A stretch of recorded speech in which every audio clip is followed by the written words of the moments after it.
Good morning, everyone. It is Monday, the 15th of November. Little dreary and cold here in the DC area. So the theme this morning that the guides have been bringing through is really about authenticity and holding your power. And the examples that they shared with me was two things. One was when I was growing up, my mother converted to a religious dynasty that did not believe in eating meat. And in this religious dynasty, they imitated all of their meats. So my mom took us from meat eaters to non-meat eaters. And it was quite the adjustment for 5 very active siblings. But we were all taught to support, right? But there came a time when one of the siblings began to ask a lot of questions. Don't know who that was. And I would say, Mom, what is this? She would say, it's vegetarian bacon. I would say, Mom, it looks supposed to look like bacon, but it doesn't taste like bacon at all. What is it? And if you dropped it on the floor, it shattered into a million pieces. Because, you got kids at the table, food drops, it shatters into a million pieces. So then I began to think about what it was that I was eating. And I began to think about the reasons why this particular organization wanted you to eat this type of meat substitute.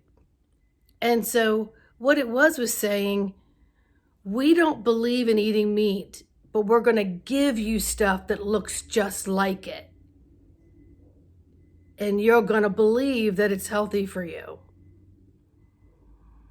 So they would take synthetic materials of God knows what and shape it into a slice of bacon, shape it into a sausage link, shape it into a burger, and tell you, because you're not eating meat, the alternative is this healthier choice. And then I just couldn't eat it. I couldn't eat it. I would tell my mom, no, I'm not going to eat it. I don't know what's in that. It doesn't taste right. I'm just not going to eat it. The other siblings kind of ate their plate. But then we slowly added some other things back in. So anyway, in knowing all of that, I had all this pressure from people that I knew in this organization saying, oh, what's wrong with you? You ate a piece of chicken or you ate some tuna. You're going to go to hell, And, oh, your skirt needs to be only 4 inches above the crease of your back of your knee, or you're a what. You're strutting that stuff. And Jesus is coming back in the year 2000, and you're not going to be on his list. But in my own self, I knew that none of this was true. I knew that people were being handed this information and kept isolated into these groups so that you believed it.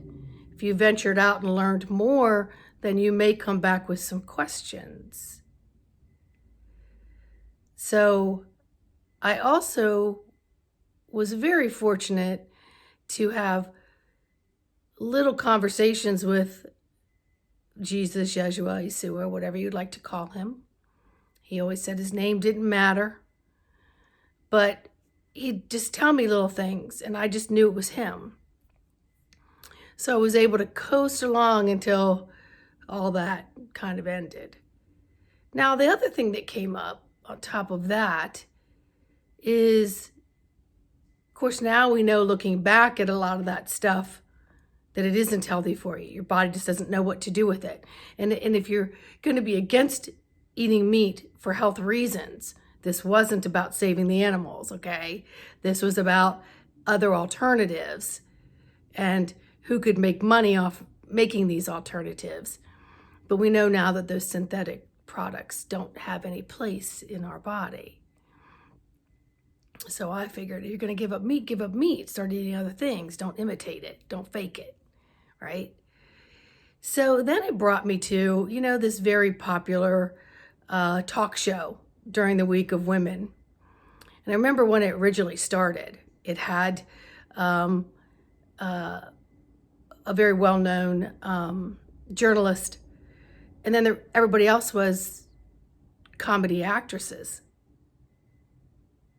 But they got together and collaborated, and now the show has grown, but they still have a lot of comedy actresses on there, and then everybody's looking to what their opinion is.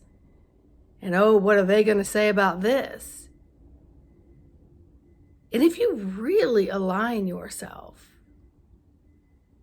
do you think they're actually speaking their own words? No, they got producers, directors back there telling them what topics, what you got to say, what you can't say. And then you got the money sponsors that are going to throw in what you will bring up, what you can't bring up, what we want you to put out there. So a lot of it is them, and then it's not them. But people do this to make a buck. But why isn't the buck stopping with those who are listening?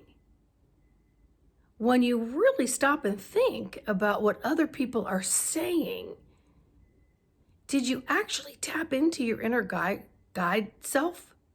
Did you? Most people not. They just want to herd along.